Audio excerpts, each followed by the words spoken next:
And welcome back to Talk with Gaetano right here on Urban Television. As usual, thank you very much for allowing us into your living rooms. We do appreciate it. So sit back, relax, and let's continue the conversation. If you've just joined us, in the studio with me today, we have the Director of Medical Services and Pediatric Intensive Care Specialist at IHK, Dr. Michael Muhame. And he's telling us about the experience of being a doctor. Doctor, it's back to you. You're in Makerere University. You take up, not medicine, but what's that course called? It's called... well, the degree is Bachelor of Medicine and Bachelor of Surgery, so... Oh, and surgery at the same time? 2 degrees in one. 2 degrees in one. Yeah. When I look at doctors, I see that as a very complicated field, a very complicated place. When you went to university, was it difficult or did it come easy to you? I think the university period, well, apart from being defined by the years in medical school, was made bearable by the things that happened outside medical school. So I took up rugby in high school. So I started playing in 1995, 96. Made it to the school team and was the club chairman in high school. And then went to university, and by my second year, I was the vice captain of the university rugby team. You were that good? I don't know what it was. I wasn't the biggest. Yeah, probably the fastest, so nobody could tackle you. I'm not that fast either, but yeah, God gave me the wisdom to you know, to go through it. Yeah, to go through it. And it was a good distraction because medical school in itself is hard. There's the introduction on the first day to the anatomy room, which is where the bodies are. We have a few friends who couldn't take that, who dropped out of the course. Very early on. But once you got over that, very early on, once you got over that shock, then there was the whole complicated science. Instead of, you know, just biology, you now had 4 or 5 different subjects. And the first year was very rough because it was just the whole adaptation to it. In the second year, I did fail a course. So I had Was that the first time you failed? Because you say you failed the course. Pretty much. That must have come as a shock to the system. It was an eye-opener. It was an eye-opener. It was an eye-opener. But then again, I guess it probably goes out to encourage 1 or 2 medical students out there. You have to fall to be able to get up and... If you fall, you get up and move on. And it's not necessarily your A-type students who get to the top. You can still be a B or a C-type student. But you know, if you work well, work diligently, work hard, are committed to the job, you can actually still make it to the top. That's very true. In my undergraduate, I wasn't an A student. I was a B, C type student. I loved medical school. I got engrossed into it in 3rd year, which was, you know, a bit too late to get my a decent GPA. But my 3rd, 4th, 5th years, which were the clinical years, were much better than the first 2 foundation years. I continued to play rugby on the side. Eventually became a rugby referee. Refereed in Kenya, refereed in South Africa, refereed in Namibia. Really? Yes. So it actually does help to have a life outside medical school. Of it. Yeah, you can't be too tunnel visioned. Otherwise, you can't be too tunnel visioned. Otherwise, it does consume you. And 1 or 2 of our friends didn't finish the course. And then there were those that spent a lot of time reading, and those were A-type students. But we all got, you know, to the end of the road at the same time. We all did internship. And we thank God that we're all great doctors today. Fantastic. I mean, that's quite an interesting journey. I like the whole rugby thing, and you wouldn't sort of compare a doctor being a rugby player and then a rugby referee. It's a very interesting story, and I wish I had time to... Yeah, very unique. It was always a unique combination. So there you are. You are now leaving university. You've graduated, and you are a doctor. You are looking for your first sort of job, so to speak. Yes. Now, the whole field of being a doctor, I want to understand, what is it like being a doctor? What is it like? You know, I mean, you have so many things. I come in with a headache, I come in with a broken toe, I come in with a heart problem. There's so many areas. What is it like being a doctor? It is, one, it is a very demanding job. But if you have an idea of why you do it, I know I was called to do medicine. It was a calling. It is a calling. It is, and it is still a calling. Yes. So what I do I mean, the Bible talks of working it out as if you are working for God. So if you look at every patient as if that was God right before you, what would you do different? Would you walk off the shift and leave a very sick patient waiting in the queue? Would you try and see the next patient to try and get them home, you know, at the end of a very busy day? And especially as an intern, you're going through, you know, 50, 100 patients in a single day. You have to have that kind of commitment and dedication in order to give a good service. And then internship being a really rough and trying year, we then had to find jobs, you know, outside internship. And I had 2 applications. I was rejected in my first application. But then I was interviewed at IHK. So I joined IHK 11 years ago, pretty much. So you've been at IHK for 11 years? Since 2006, yes. So before that, before IHK, you were?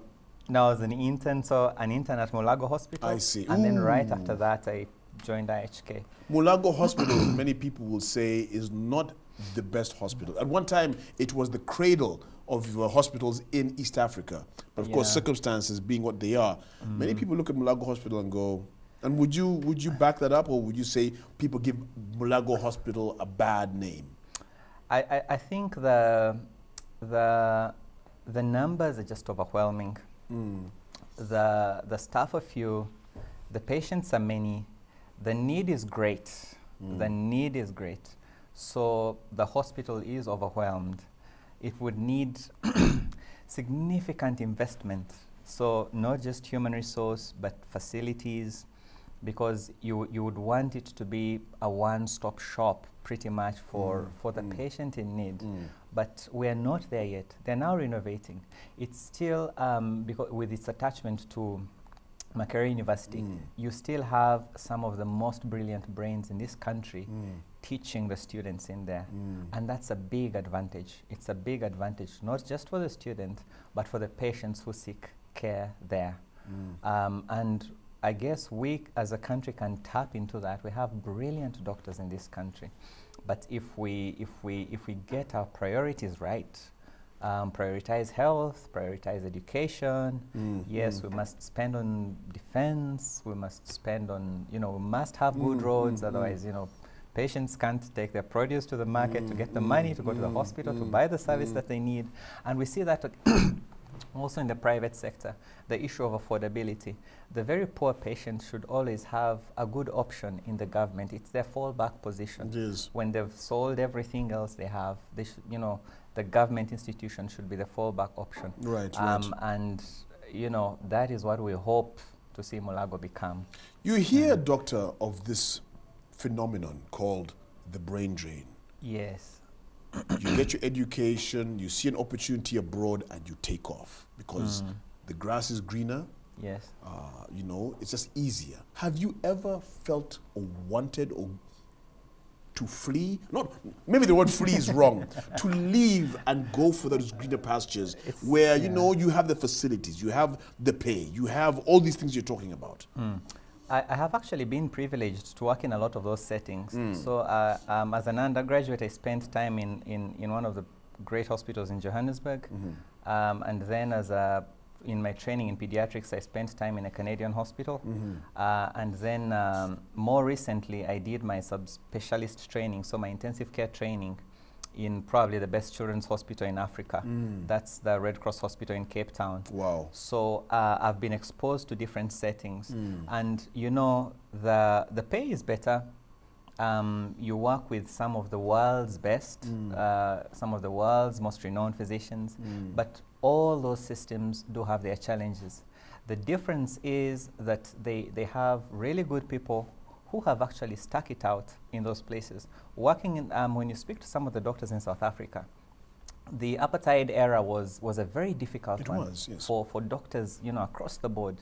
They were not allowed to treat blacks in the same, you know, ward as whites and as coloreds. And yet there's doctors who put their feet down and said, these are children, we'll treat the children regardless of color, regardless of, you know, race. So they had to make difficult choices. And interestingly, a country like South Africa still suffers from brain drain. Their doctors run to the UK, they run to Australia, they run to the US. Then Ugandan doctors run South Africa. To South Africa. Yes. So you Canadian doctors run to Australia. So everybody's running everywhere, but you stayed. Everyone is running. You went, you did all of these these hospitals and worked with some of the greatest minds out over there in the medical field, but you decided to come back. I guess at the end of the day, there's one of the people that's mentored me, a very brilliant anesthesiologist, works in Barrow University. He could have been working in any place in this world. But one of the things he keeps on saying is, if the best leave this country, what do we have left at the end of the day? But that being said, there's training, for example, that you just can't get here. So if an opportunity for training shows up, you must grasp it with both hands. Go, do the training, and when it's done, come back to Uganda and see if you can make a difference. There's doctors who go on to do training that they cannot use in Uganda. And in that case, it would be justifiable for them to stay out there up until such a time when that service is available. The good thing is that the way we are going, especially with the private sector, driving some of the innovations. For example, IHK was the first to do open heart surgery. And because of that success, we proved that it could be done in Uganda. The Heart Institute has taken that and taken it to the next level. You have Ugandan doctors doing open heart surgery, supported by Ugandan teams of ICU specialists, by ICU nurses who are all Ugandans. So we can do these things. There is nothing that the developed world is doing that we literally can't do if we have, good funding, good equipment. But of course, it's expensive, and you must prioritize. Our biggest challenges now are, still infectious diseases, malaria, pneumonia. So we must get the basics right before before you move on to that level. That's very true. Ugandans working in Uganda for Uganda in the health system is very important. I'm going to go for another very short break. When we come back, we'll look at maybe some of the highlights of your career, some of the things maybe you have seen and dealt with. Being a doctor is not very simple. When we get back, we'll do some open heart surgery here with our doctor. We'll talk with Gaetano after the break. All right.